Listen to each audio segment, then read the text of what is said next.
Welcome, guys. Thanks for showing up today. We have, I think, a pretty cool session coming up, and I'd like to welcome Rob Warner. Just a couple of words. I think I've written about you building and scaling an agency, and then building and scaling another product, a SaaS. Again, you told me in the call we had before some pretty nice and radical things that you guys have been able to accomplish, and getting some data back from Google that they like to hide. So I'm super excited for this session, this talk about AI and automation. I think I left it deliberately open so everyone has a different viewpoint and opinion about the whole topic. And also, I think, Rob, you're going to have your own unique viewpoint and also some very practical applications for us to take away from this. Hope so. So yeah, thanks for doing this, and take it away. Pleasure. All right, guys. Thanks for having me. I said to Boris shortly before this call, oh yeah, it'd be no problem at all. We work with AI a lot. I'll just put this together. It won't take me long. Got into it and then thought there is way more to what I want to share than I can share quickly. So what I'm going to do is I've kind of, in today's session, broken it into first part where it's actually probably more built out, and then a couple of areas to take away at the end where there is less built out, but actually you can take away the ideas. So let me just share my screen. If you could give me the permission, Boris, that'd be great. Yep, got it. Thank you. All right, you should see my presentation screen. If you can, just either give me a digital or physical thumbs up if you can. So that's cool. So I know what we're doing. All right, AI for Google Ads. Let's get into this straight away without any further messing about. And the first thing to say, I'll introduce myself in a second. As PPC professionals, we live in a very weird time right now. Whichever way you look, it kind of feels like the sky is falling. You've got people going, AI will take away your job. Google will black box everything and take away your job. Clients are difficult. People are coming in from different parts of the world at different pay rates and different cost bases. And there's a kind of sense of uncertainty. Now, that's always been the case with Google Ads. Google are historically had a very good relationship with agencies and treated them very well. These days, it's very much more adversarial in their approach. So, we're in this weird thing, technology we feel sometimes is coming at us. Biggest vendor and partner, I mean, they use the word partner to describe their relationship. If ever a relationship needed counseling for an abusive relationship, it's that partnership, when that needs to be in therapy. But that's our biggest supplier, and they make and change rules on a moment's notice, and we kind of have to deal with all the consequences of that. So today, I think I just want to say, as a starter, AI, I don't see at this point being a job replacer. I see it being a job enhancer. I see it enhancing expertise. I see it helping with decision making, and see it helping with scale. And we'll cover all that as we go through this session. Before we do, just a quick bit about who the hell I am. So I describe myself as a recovering accountant. That was my day job until I mid-30s, I think, early 30s, mid-30s. At that point, I left to build a software company. I ended up building a white label Google Ads agency, working worldwide. We had our biggest of over 600 clients and a worldwide team servicing them. And we actually became what's called a Google Channel Sales Partner Agency, which is kind of, unless you're in it, you don't know it even exists. It's not public, it's not announced, but you can get anointed and get invited into that club, which thankfully we were, which meant Google gave us lots of money, lots of resources, and a lot of support. So it was really good. I sold that agency mid-2021 because largely I found running a 35, 40 person agency kind of got tiring, and I kind of went away from it. So I went away partly because I'd already built a spy tool called PPC Ad Lab, which we scaled to be a 7-figure SaaS. And I built it. I consider myself a 5-year-old child in the body of a 50-year-old man. I want what I want for me first and foremost. I build for myself. I wanted a spy tool that worked so I could figure out what competitors were saying in their ads reliably. SpyFu and The Touch are garbage for that, for any kind of local business. So I built my own, and we ultimately scaled. And just before Christmas, I actually sold that SaaS company. So that takes me to today, where I'm building another agency exclusively for franchises, primarily for fun. And it's primarily, I treat it like a petri dish. It's my lab to prove what I believe to be the case for PPC, and I get to prove it in a real world environment on the ground. And I build it using my own SaaS, my own tools, and my own processes. So that's where we are now. We're relaunching our second SaaS in April. And for today's session, The SaaS we're relaunching in April and the previous one that I sold, we used AI throughout. We've been using AI since 2020, using something called IBM Watson, which is terrible, but in 2020 was the least terrible option we had available. So in case you're wondering who the hell I am, why I'm here, that's me. I do not claim to be an AI expert. I claim to be a stubborn individual with a ton of curiosity who gets things done and builds things to solve problems. When we're looking at AI, I want to just get everybody to think about this first, and we'll talk about practical applications and things in a moment, but think of it this way from a Google Ads perspective. 90% of the hypey garbage you see thrown around LinkedIn and elsewhere in terms of, I just built this prompt and it gave me this answer. Often it's shouting in a vacuum. And feel free, by the way, to unmic and chip in at any time or to ask any questions. But a lot of these things they lack context. Asking AI to write a headline without context is redundant. It's guessing. Asking AI to analyze something without context is guessing. And there's lots of places I see where people are just, quite frankly, putting out stuff that sounds smart, sounds clever, sounds like when they know what they're talking about. In reality, it's just fluff for the sake of fluff. And if I look at what you really need in the PPC space to be successful with AI, you need historical data. You need data to play with. And I put 12 months here, but it doesn't really matter, 12 months, 3 months, whatever your context is. Data matters. And it isn't just data inside Google Ads. Think about your optimization records. If you guys here are keeping change logs at any kind of level where you describe major actions taken and their intent and expected outcome, that's really important because it's context. It says, this is what happened. These are the things that we did. Here are the rules by which and SOPs by which I run my business and my agency. So within my own framework, this is how we do things. And here are some KPIs and goals for the client. So in context of everything we do, just bear this in mind that without, good data, good understanding, good context, AI is just going to give you a bunch of guesswork. And as I have to say, quite frankly, we're not paid to guess, we're paid to know. So guessing is not my favorite approach. I think the final point on this is we all know AI hallucinates. We all know AI has issues and will just make stuff up. You can't just let it go rogue on you at the moment. Checks and balances matter. So let's just dive into this a little bit further. And this is kind of how I see it. Number one, you bring strategy. You set the rules. You set the rules of engagement. You set the goals. You provide the context, as we just mentioned a minute ago. AI brings horsepower to do data processing and other things at a scale that we as humans struggle with. And then when the data comes out the other end of it, we get the insights that, again, are difficult for us as individuals to pull out. One of the things that I like about AI is AI doesn't have a bad Friday afternoon. It doesn't want to get something done quickly before we sign off for the day.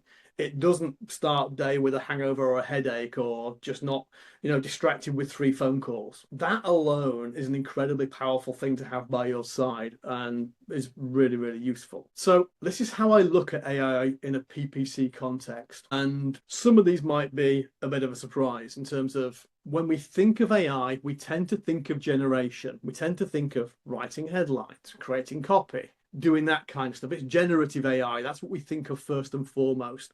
And that's where a lot of people stop. Some may look at then analysis in terms of using AI to find insights and potentially even get into automation, though often people don't even get to that point. 4 and 5, we can get into prediction and we can get into using AI as a training tool inside your business. So if we think about the realm of possibilities, this isn't just about I do some basic account level activities. It's about how can I, throughout my business, both inside the ads account and outside of it, improve what I do or my team does so that we can get better results for ourselves and for our clients more consistently. Does that make sense? Can I just get a thumbs up if that makes sense as a framework? And if you're not on screen, Matt and Nick, you can use the digital thumbs up on Zoom. I think there's a little option at the bottom of the screen. If it doesn't make sense, though, please tell me it doesn't make sense. Otherwise, when we get into the rest of this, then I'll be shouting into the wind, I feel. So let's have a look at the things that we do know about that. Narration. Let's start with ad copy because this is something that's probably familiar to all of you. And I'm going to give you some resources as part of this session as well. So you're not just going to leave here with a bunch of ideas and theory. I'll give you the resources to just swipe and deploy for yourself for some of these things. Ad copy being a great starting point. So the way I look at ad copy from a PPC perspective is, and it's not straightforward with the structure of RSAs. We have to think about what testing at scale actually means, but use AI to generate lots of variations. A step that just about everybody misses is use predictive modeling to not just go, here's 50 headlines I've generated. Let's create a process for figuring out what's likely to work. And then when we know what's likely to work, we can have a prioritized testing structure. So we can test the things we think are going to win first. Then, as we know in the world of copywriting, what you think is going to win is never the thing that wins. Then we can go on to the next round of testing. So how do we actually do this? Here's how I build ad copy using AI. First thing you're going to need, past performance data. Feed your AI a CSV output of historical ad copy, winners and losers. Take that and feed that into your AI. Give it your competitor ads. Go and use PPC Ad Lab, the tool that I sold, as a tool for getting competitor ads. I'm not saying use that. Whatever you do, get hold of competitor ads. Then feed your brand guidelines, your own SOPs. How do you structure your headlines so that the AI knows how to organize its output? And finally, give it the landing page it's sending traffic to so it understands context and it understands what ad it's trying to get message match for. So if you see somebody going, I've written a prompt that will create you 15 headlines from a plumber, then please digitally punch them in the face and tell them to stop wasting everybody's time. It's just nothing more than guessing. The thing I always urge everybody to remember, and you guys know all this, a Google ad on a search engine results page essentially is in a beauty contest. The person who did that search is looking for the most appealing thing for what they wanted. And your job isn't to be better, it's to stand out in a way that appeals to that individual. And if we don't know who we're competing against and what they're saying, then we certainly can't try and stand out from them, we're guessing. And that is often overlooked. So this is where we start for ad copy. And this is the kind of cycle that we go through. And I'm going to take you through this in a second with some actual real world structure for this. So inputs, we've talked about already. Generation, we've spoken about already. Predictive model is a little bit harder, but you can do it in terms of, say, asking it to do some predictions, but you can. And at the end of the day, if all you have is a prompt that says, here's past performing ad copy, here's what I've generated based on what we've seen before, rank these, what you think might work. It's still better than us just guessing at copy, even if that's as far as our prediction model goes. I built one about a year ago, and it's currently running about a 74% accuracy rate in its predictions, which means that I win, 3 out of 4 split tests, I win. That's not bad odds as far as I'm concerned when I'm testing new ad copy. I'd take that every day of the week. And when you've done all that, take all the output, your winners and losers, put it back in the system for the next round of testing. Thank you, Matt. I appreciate that comment. Yeah, people forget this stuff. We just don't need a bunch of word salad. I'm going to show you how we approach ad copy with an example here. I'm going to give you this at the end of this session. You're going to have a copy of this doc, so you can take this away, you can use it. This is how I look at writing ad copy so that I take into account the things that matter. I'm not saying this is how you should, but it's a really good starting point if you haven't got anything. So the first thing I know is what I call it. This is a series of prompts to run in sequence. You could turn it into a custom GPT, but I find they're a bit unreliable. So the first thing I want to know, and this example is using, I think it's roofing or plumbing, something like that. Anything in yellow is a response that we can just replace in your example. So for example here, customer setup, visit this website, find out if they're selling a product or a service. I'll answer your question in a moment if I can about quantity. So it's a service. Knowing what we know from the industry, is it in a potentially sensitive industry? One thing I want to make sure you avoid, don't write a happy tone, cheerful ad for a funeral company. You're going to have a problem. Make sure that tone matches by understanding the type of advertiser. What noun would describe the ideal customer?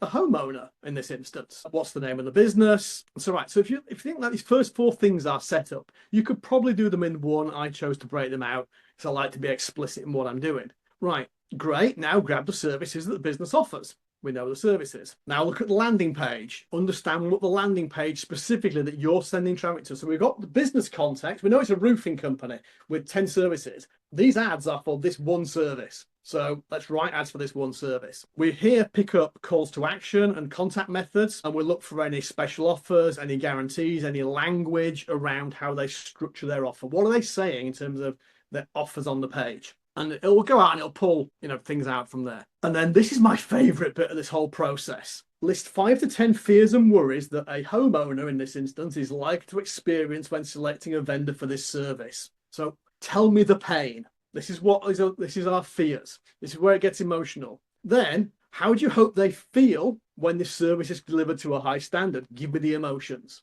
There we go. Got some emotion, relief, satisfaction, confidence, gratitude. Then say, this business advertises using Google Ads. Hurrah, we're finally at Google Ads. Doing that, here are 5 of the ads from their top competitors. Okay, rank the competitors based on their likely clicks. Finally, you now know about the business. You know about the competition. You now know about competition ads. You now know about hopes and fears. Write me some damned headlines and break them into 3 for an offer, 3 for a USP, 3 for testimonials, 3 for DKI, and 3 for price, or whatever it is. And when you've done all that, write me 5 descriptions that don't repeat the headline but support it and also stand on their own 2 feet. And finally, throw me some alliteration in just for fun.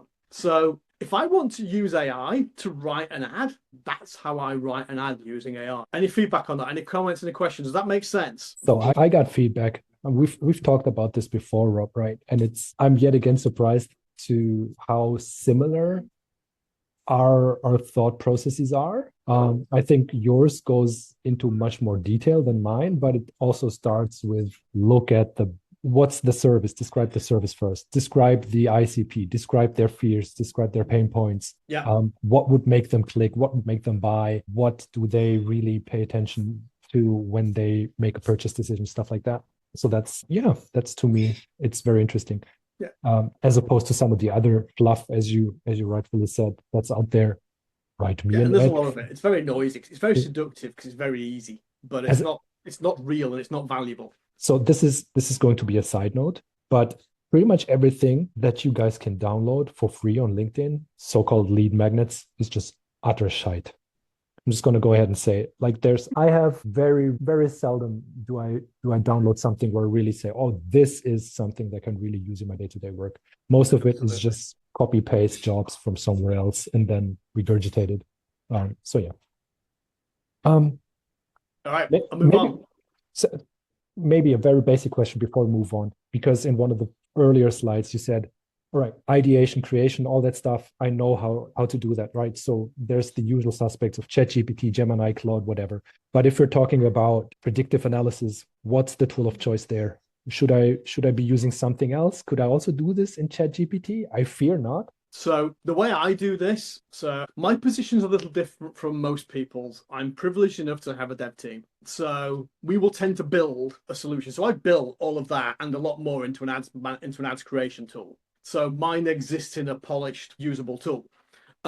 Most people are not that fortunate. So a lot for me, we use a lot of make.com automations as well, just for back office like this. I'll show you some of that in a minute. If you want, just go with something like Claude. The current Claude, actually, if you're just giving it this kind of stuff, is pretty good. I mean, everybody has their preferences. I'm just going to answer this question of how many RSAs to create. So I did a study on this. So I will backtrack a little. I should have said this earlier. The SaaS that we build looks at big Google Ads data. We currently have about 60,000 Google Ads accounts in the platform. So when I talk, anything I say comes from that backdrop of a lot of data. And one of the things we did a study on ad copy and how many headlines to write. Focus on headlines, it's the biggest impact. Short version of the answer, and this is a crude version, so I'm simplifying slightly. If you're getting less than 50 clicks on an ad in a month, like 5 headlines. If you're getting 50 to 250, write 10. If you're getting more than 250, fill all 15. If you write all 15 on a low volume ad, you will never get enough traffic to test it meaningfully. And I can prove it through click-through rate data and conversion data on about, I think I tested, it's about 250,000 ads we tested. So it was a reasonable sample size. I'll move on because there's a ton of stuff to go through. Benefits. I think one thing with ad copy I would mention is Most of us in Google Ads tend to be quite analytical people, very left-brained with it. Ad copy is very much a right brain task, and it's probably one of the few right brain tasks in Google Ads, particularly if you work in a second language. It just gets rid of some of this stuff. Using AI for that is just a great, and it's fast. I won't bore you with the rest of that. Another thing I want to show you an example of in the generative space, competitor search terms. I'm sure everybody enjoys the never-ending game of whack-a-mole that you play on competitor search terms that Google is now feeding us and increasingly as a proportion of our diet. So how's about this? How's about a process to identify competitors, get rid of them, and then upload them on bulk to your ads account before you even pay for them? So as far as I'm concerned, the best time to eliminate a competitor search term is before you've paid for the click. And certainly before you've annoyed your customer with a phone call that you count as a conversion and they go, I just got some annoyed person on the phone looking for somebody else. If you can get rid of that, you're in great shape. So here's how we do it. Step by step. Step one, download. Oh, sorry, this is a different one. I'll go back. Here's my process, and then you can have my process. Take your stop spending, keyword, and location. Simple so far. Put that into a tool called Appify, and I will even give you the link to the Appify, which I should have put in here and I've forgotten to do it, so my apologies. Appify is just like a scraping tool. So what it will do is it will go out to Google Maps and it will find every competitor on that search term in that location. I've run it and I can get between 300 and 800 at a time. Then you want a language model, export that as a CSV, only export the title, category, and URL columns. And then there is a prompt, which I've got for you. Here we go. This is why I've done it, which is here. This is the prompt you'll need. Give it this prompt, business name, website, industry, give it your CSV. Here's the rules as to how to do it, which basically says, don't just use generic industry terms, keep them as brand specific as possible, and you can read this in leisure afterwards because I'm conscious of time today. But basically it's saying find the highest level of negative that I can add. So if you've got, I don't know, Smith and Jones plumbing, adding Smith as a broad patch negative, adding Jones as a broad match negative is going to give you the best negative. We don't ever want to include the word plumbing if we're trying to advertise for a plumber. So that approach gives us coverage on a bunch of these terms. If they use initials, it will also create variations of initials and ampersands and that kind of thing. And if it's really struggling, it will put a column in there for human review. And when it's done all that, it will give you a CSV. Here's the Appify Actor. I'll just open that so you can see it. There you go. This is the Appify Actor. It costs you about $1 per run per client. So it's really cheap. Huge time saver. Out of that, you will get a list of negatives that you can just upload. Yeah, I'll come on to search queries in a bit. So that's how I, in one fell swoop, on a campaign launch, can cut out 90% of competitor terms before I've ever had to pay for a single one of them. Now, there are circumstances where you want competitors, but for most businesses, that's not the case. For most, even if you're getting what you perceive as conversions, they're low quality, annoying phone calls or forms that clients don't want. There are exceptions, and I know that. So if you've got an exception, ignore what I just said. If not, then on a campaign launch, you just got ahead of a whole ton of search term work that you no longer have to do. Make sense? Get a thumbs if that makes sense. Super easy to execute. Super easy. Next one. Expanding negative keyword coverage. Depending how thorough, how creative and how imaginative we're being when we create our negatives, there is a high probability that we will miss variants of a negative. So if we're excluding cheap, we may miss cheaper, cheapest, for example. And Google will happily feed us on a diet of cheaper and cheapest all day long until we tell it not to. So knowing that we are humans, we won't think of every variation of every negative that we create. I created a process where you simply download your negatives, use AI to generate variants, review them, and upload a new negative list. And you'll get a better coverage. And you don't have that smash your face on the table moment when you go, damn it, I put cheap in, but it's giving me a cheapest. Great. There goes another $5 or £5 on that click. Thanks. And the reality is it's really easy to miss stuff because we're human and we don't think of every variation. Does that make sense as an idea? Everybody get why you might want to do that? Take silence as okay. Oh, Matt, thank you for the thumbs, Matt. Same as before. Here I've provided for you the prompt that you need. Let's put your keywords and a simple set of instructions as to how to use it. It doesn't take you long. You will do a better job of doing it. Again, I strongly believe that Google is a game that you win through reduction these days. You win through elimination, rarely through expansion. And the more of the garbage we eliminate, the sooner we win. This is a great way to do it for a very low effort. So that's kind of the end of my generative part of this. That's part one, that's generative.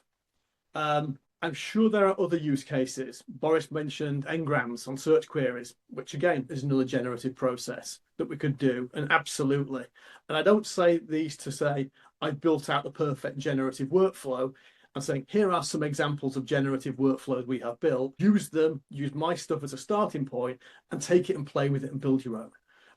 It's not intended to be a finished solve. It's intended to hopefully give you some creative thoughts that you can then take away and run with. So let's look at analysis. There's a bunch of stuff we can do in the analysis space, and I've got a couple of examples here for you to look at. This is one I like to do reasonably regularly. And here's how I feed an analysis. So I feed analysis in AI 4 pieces of key data. We mentioned these earlier on at the start. Historical performance, for whatever view you want to look at, and need to think about that because AI gets really confused if you just go, here's 10 CSVs of 10 different views of data, and here's this. And if we simplify it and go, here's a time-based analysis, here's a segment-based analysis, here's a whatever view you want to look at analysis,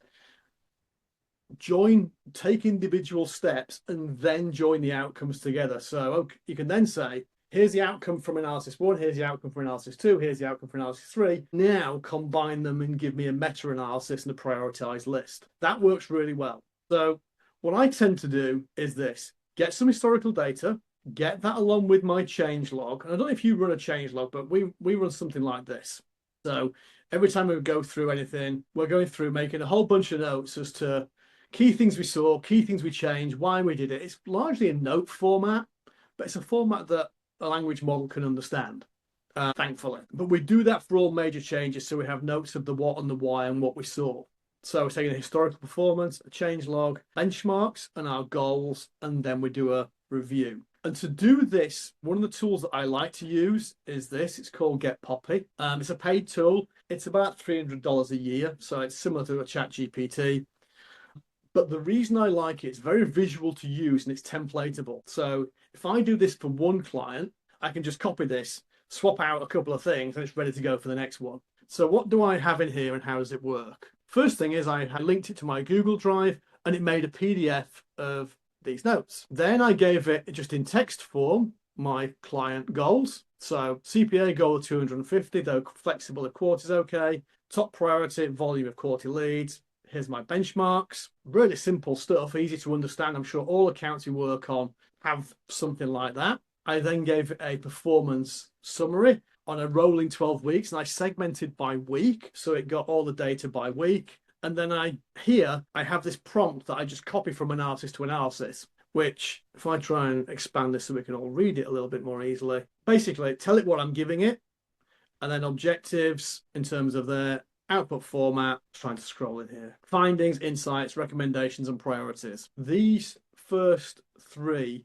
you'll see have a dotted line connection to an AI chat, and it is literally an AI chat. So in here, I take these 3, push them into this, and I can then ask it questions, and I can choose different models if I so wish. If I don't like an answer, I can play around with. That's why I like this. I like this. It's so templatable. All I do when I finish this, swap out this and swap out this, and I go again for another client. It takes me a few minutes. And it gives you some pretty good insights. Are they perfect? No. Will you see things that you think are ridiculous? Yes. Will you see things you hadn't thought of and connections and insights you hadn't got? Absolutely.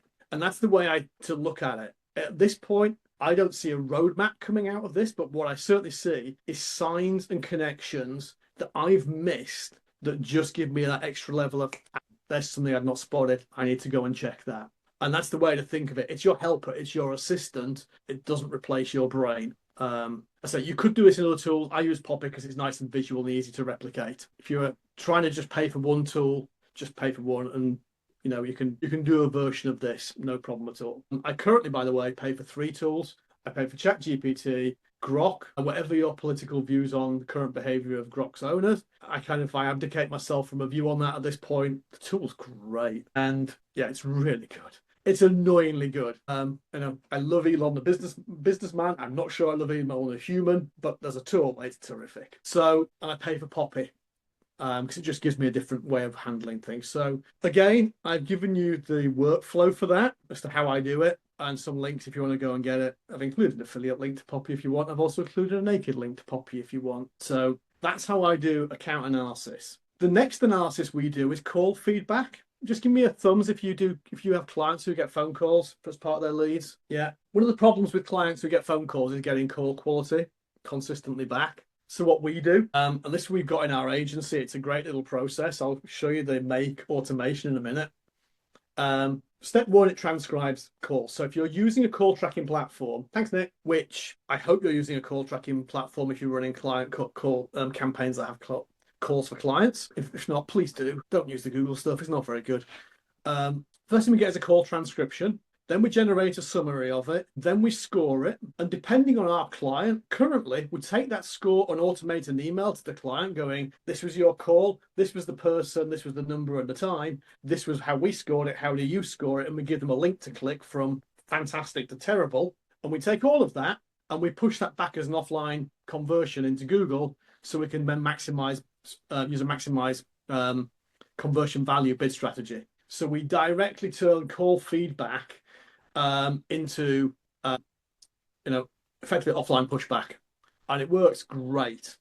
So for us, just having that and not relying on the client to say the call was good, the call was bad, how it was spam, it was unqualified, it was this, we get first-hand direct feedback from it and we can actually quantify it ourselves. To do that, we use 3 tools. I haven't got a build for this because I'll tell you why I haven't got a build for this in a second. We use Make to orchestrate the whole thing. And you can't read this, and it's just to illustrate because this is doing several things. But this effectively is our Make automation. One part of this does a summarization. One sends the email to the client. One updates our internal database with the lead data so that when the client updates us with their view of lead quality, we can take a score and associate a G-CLID and send it back to Google. The other things in here are linking into the client's CRM system. So we put this in place for every single client because we know that from day one we get lead quality feedback and we're going to optimize for value rather than for just pure conversions. So we find that really helpful, but it is entirely an AI and automation based play. Make sense? It does. Follow-up question maybe. So you just said you have the AI score the lead and then you have the client score the lead, then it gets pushed back into Google. So maybe this goes into a bit too much detail, but what exactly happens there? So imagine you have 2 phone calls. One is utter crap, scored with a 1 out of 10. The other one is excellent and closed on the very first call. So that's a 10 out of 10. Would you then effectively just push the high quality lead back and the other one gets retracted, so to speak? What we do currently is we update the conversion value. And we use like a logarithmic. If it's Got you. 0, if it's spam or garbage, it's 0. Okay, it's like 100. If it's qualified but not booked, it's 500. If they're booked a call or made a sale, it's like a 2,000 score. All right, so that scale goes like that, and we update the conversion value, and then we can optimize for that. I got you. Thank you. We found if we just use like a logarithmic scale, it doesn't really matter what the client is, what the service is, because the numbers are somewhat artificial. It just gives us, you're looking for the differences, aren't you? You're looking for the steps. I want Google to know this one's 10 times more valuable than this one.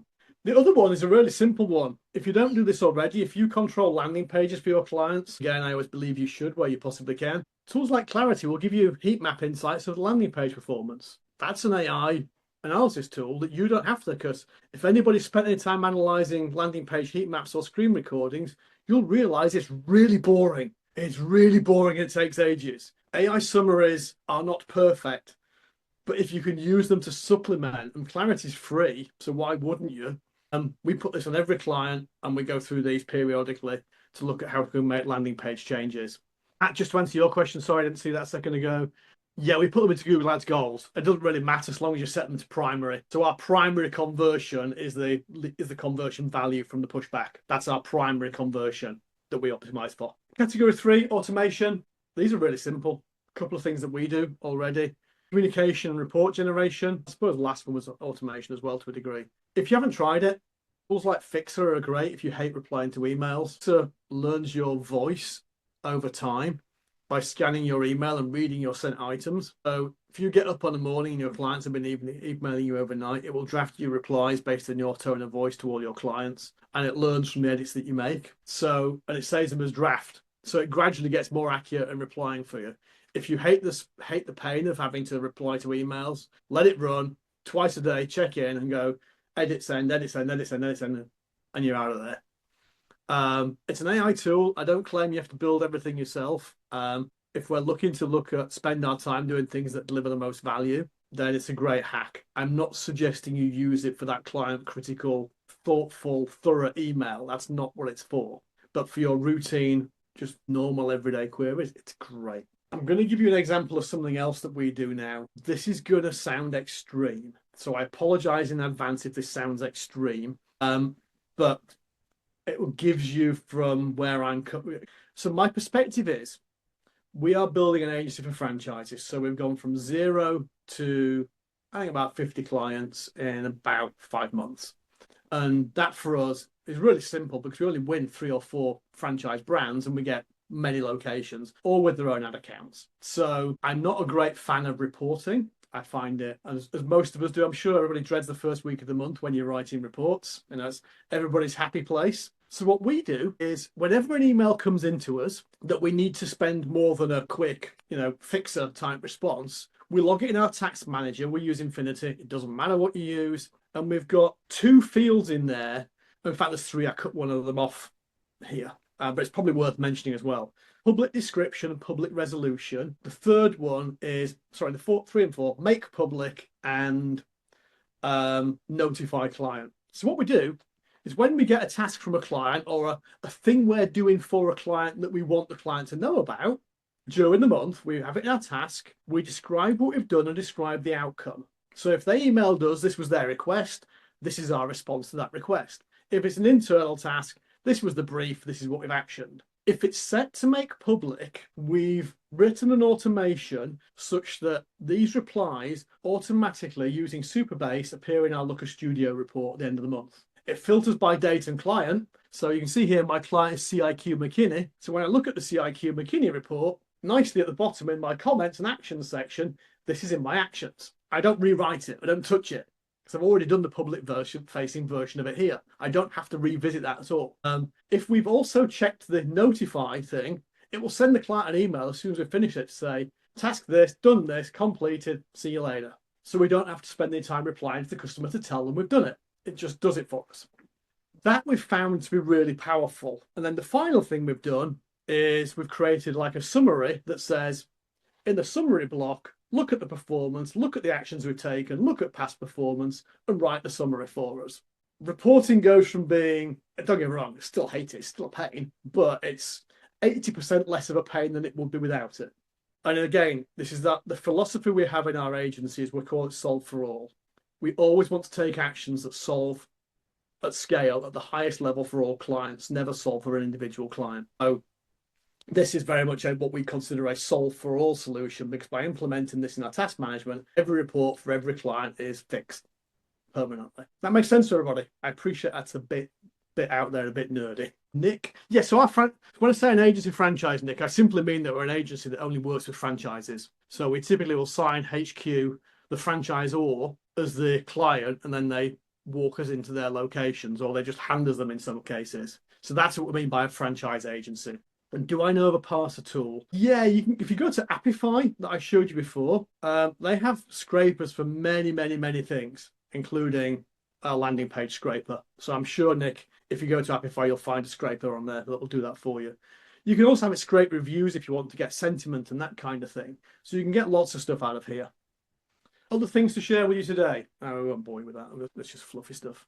We can use prediction in lots of different ways for bid optimization. I like this one. I haven't implemented this. I'll answer you in a minute, Boris, if I may. We haven't implemented this. Our agency is too new to make this valuable, but we will. We'll build an AI that looks at client performance, looks at client comms, and predicts churn, so we know how we're likely to do. The one thing that I have done, we're about to go to nerd level 10, and I apologize, is this. I'm going to show you a screenshot. So this is a screenshot of a platform we've built. This is an old version. This is actually just a test view of test data. What this is, I'll give you the background and I'll try and show you what it does. We analyze, we've got 60,000 Google Ads accounts in our database with every keyword and every search term and every performance metric about those keyword and search terms for about 4 years worth of data. So within that, we can see, for example, all the thousands of search terms that individual keywords attract. The problem with them is the data is very sparse. You don't see necessarily that many impressions or clicks for any one search term, but you see commonalities in them. So one of the things we've done is we've built, first of all, a process that categorizes a search term into its component elements. Think n-grams taken to the next level. We call it entity recognition. It recognizes the entities in the search phrase, not just the n-gram. But then, using predictive modeling, we score the search term based on its components, on its likelihood against some criteria of actually ever being a search term that will convert. Therefore, we can set rules to exclude search terms that we've probably never even seen in our account. We've only seen maybe 1,000 in our account, but across 60,000, we've seen 10,000 different search terms. So we can work out what of that, our 1,000 and everybody else's 9,000, we should exclude as negatives before we spend a penny on it. So in our actual platform, when we bring it out, this will look a lot prettier. But you get the idea that using a predictive algorithm and rules that you can customize, you can predict search term performance. Now, we've done that at a 6,000 account scale. You can do it at a 1 account scale, as Boris mentioned earlier, using n-grams. So it's possible to do it. And what's really codifying is relevance. It's really, if you think about it, it's a fancy way of saying I'm going to score on several different criteria the relevance of this search term and its likelihood of conversion. Boris, does that mention your question earlier? You brought up about this. Which one exactly? You were mentioning about n-grams, I think. Yeah. So one of the things that I constantly try to do, and I appreciate, like in my situation, I might not be able to do this at the scale that you are because I don't typically have hundreds of clients in the same, like from the same company, even like hundreds of accounts, so franchises. How to do n-gram analysis at scale on the MCC level, how to derive meaningful insights from that. But it's absolutely. Your MCC, I've said this, I think when we spoke, your MCC is your first layer of optimization. The accounts layer 2, definitely not the first one. I'll keep going. I'm a promise for this. So won't go with that. Training, I think we'll just skip, other than to say, if you have SOPs or you don't want to do them, use Scribe. It's really good. It follows your screen around and writes your SOP, taking screenshots along the way. All you do is edit it. It will literally follow you around your screen as you do stuff, and it will create captions, images. You just tidy it up. Really nice little tool for writing SOPs. And yeah, you can take the fluffy stuff with a pinch of salt. So, a few practical steps. If you want to start with AI, get yourself an automation tool like Make or Zapier. I love Make. It's 10 times nicer to work with than Zapier. There's a bunch of guys you can get on cheap freelancing platforms who can build simple automations for you. In my agency, I have a guy 20 hours a week whose sole role in life is to build automations, because we don't like solving the same problem twice. And I don't think many small agencies would do that, but we do it for that reason. I use Getpoppy. Google Ads scripts or APIs are even better if you've got developers. We've talked about Fixer and ScribeHow. I haven't mentioned the language model in this. Clearly, OpenAI, Grok, Claude, whatever your preference is, we've all got our tool of choice. You're going to spend $20 to $50 a month on something. Pick the one you like.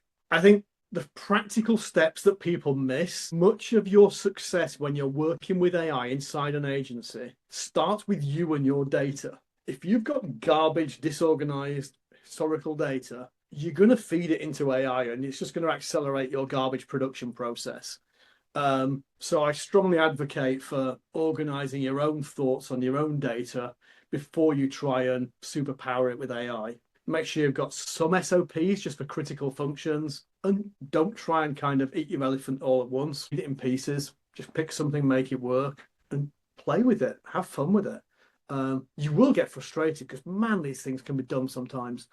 But, it sometimes feels like a battle of wills. Just don't quit is what I would suggest. And I kind of summarized it here a little bit here. And the other thing people often I hear is, oh, well, I was going to do this, but then this platform came out, and then this came out, and then I got distracted because another thing, they said this was coming. Screw that, ignore it, pick one, use it. Give it a month or two, go back, have a look at something else and think if you can improve it. But build something that works for you, and then know that next time you improve it, it's just going to be better. But if you get a working version, be happy with that. Talked about thriving expertise, starting with foundations, categories used, measuring impact. I talked about all that. I would strongly suggest, if you want to get any use out of this, don't just sit and think about it. Have a play, build one thing, have a go. I'm in Boris's community, so if you've got a question in there and there's a thread open, ask. I don't claim to be an oracle. I just claim to be, I say, a stubborn person who builds stuff. I'm happy to help if I possibly can. Boris, I have two cheeky things to do, and you can tell me to go to hell and turn these off the screen if you like. Ask number one, I'm speaking at HeroConf in a few weeks. Is there anything in this session today that you think would make an interesting topic for a dive at HeroConf? I would love to know. Yeah, I mean, so for me, it's actually so you showed the pyramid in the beginning, and everyone starts at the top, like the creation part of things. So I thought it very interesting to, take your SOPs, build a foundation, use it for training, stuff like that, how to actually go about that. Yeah. So that sort of stuff, that was super interesting to me. Okay, thank you. Yeah. For anybody else on this suggestion, I would love to get some suggestions from people so that, we're talking about something people really care about in this. It doesn't have to be AI. Boris, on my next screen, you can say yes or no to this before I put the screen up. I have a screenshot of a screen from our new software. Just do it. Of course, just plug all your stuff, please. So this is the platform we're building. And the reason I know all of the stuff that I've shared today is largely because this is what we built. So from our 60,000 Google Ads account, one of the things we're just building out is a new tool. We're launching it. What it does is first thing it will do, it'll look at all your existing negatives. It will find all your redundant negatives, your duplicates, your blocking negatives, and reorganize your negative keyword list for you so that they're actually nice to use. It will then use all the things we've just spoken about: variance, competition, relevance based on predictive model, non-converting search terms that are statistically proven. It will find all of those things in one go across. We're currently running just over 1 billion search terms in our database. It will find all of that lot for you, and with basically a couple of clicks, you can upload it straight back into your Google Ads account, into negative keyword lists, and block 90% of garbage you could ever want to block. And every couple of weeks, it will refresh for new garbage that Google has delightfully shared to our users and block that for you again in the same way. We've also found in there 4 million placements in the display network and PMAX that we can block using lists up to 750,000, even down to things like garbage domains, all sorts of rules in that. So if you want to block placements, we can block placements. It's not live yet. You can't buy it yet. There is literally nothing to buy. It's waitlisted at the moment. It's at lemonads.ai. You'll find a waitlist page there. If you want to find out about it when it comes out, you're more than welcome. If not, that's equally fine. I'll show the page here. There you go. Really, really simple little page there. Nothing exciting at all. But everything, the reason that we know here, because this is what we've been building for the last 3 years. We've spent a shit ton of money building this stuff. But what I've shown you today, I guess, is the DIY version of some of the things that we've done. What you can do within a single account, we can do across thousands and bring the insights in. And the final thing I would say, gamma.app. If you want to write a presentation, it looks really nice. It's pretty good for that. If I had done this without a tool like Gamma, you'd have seen a far uglier presentation deck today. It doesn't take away your thinking, but it certainly speeds it up. And for 10 or 15 a month, your presentation is a lot better. Boris, I apologize. I've gone 3 minutes over, but I kind of had to.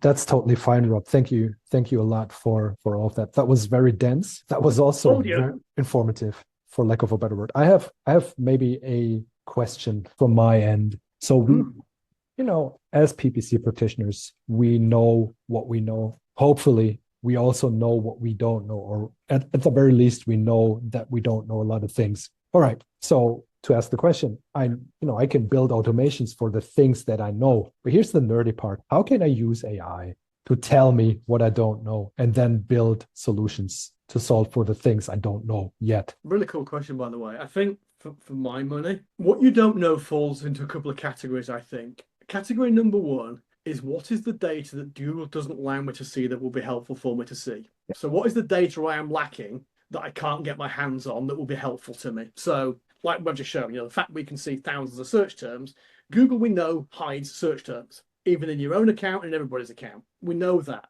Right. So, thing number one is, what's the data that I don't have? Therefore, I don't know how to make a good decision. The second thing is, what are the decision points and thought scenarios or skills that I maybe don't have that would help me? And so one thing you could do with that, I did it on the other day with something in a slightly different way, but I might make a version of this. Now you've said that. If I have some time either tomorrow or over the weekend, I might build a version. So I built a little tool which basically said, here's a product offer. Now act as a critic, and there was a lot more to it, but basically criticize the hell out of this and show me all my blind spots. And it came up with a bunch of stuff which kind of thought, yeah, it's right. It was a lot of good stuff of blind spots. So I think we can play those kind of games. Here's what the results are. Here's what I've done. What am I missing and what am I not thinking about? And see what you get. Yeah, thanks. I think I can build that. That might be fun. Yeah, I guess the other question that I also asked in the chat was about platforms essentially trying to build a walled garden to keep their users in. And that naturally, I think, has already started to limit known scrapers. So yeah, well, it has. Exactly. For a fact, we saw that with what happened to the way Google handed. I mean, people like SEMrush and their scrapers all got caught a few weeks ago. The company I sold before Christmas got caught a few weeks ago. They're all back working again now. It's fine, but it caused a problem. So yeah, it's inevitable to some degree. I think for Google, it's less likely. Scrapers will break, but they'll always rebuild scrapers. At some point, they may stop working completely. I thought they'd stop working after my first software in 2015 when Google made some changes. And yeah, 10 years later, they're back still working. Amazing. Okay, thank you so much. All right. All right. I think we should. Yeah, that was great. If anyone has any questions, direct them my way. I can relay them to Rob, or just approach Rob directly in the community as he so generous. If there's a community thread in there, let's share it so everybody can benefit from it, regardless of whether they're here or not. All right. That being said, thank you so much. Shortly past 7 in Germany where I am, so I'm gonna cut this short and spend some time. Thanks, everybody. Appreciate your time. Thank you, Rob. That was so great. Thank you. Thank you. Bye.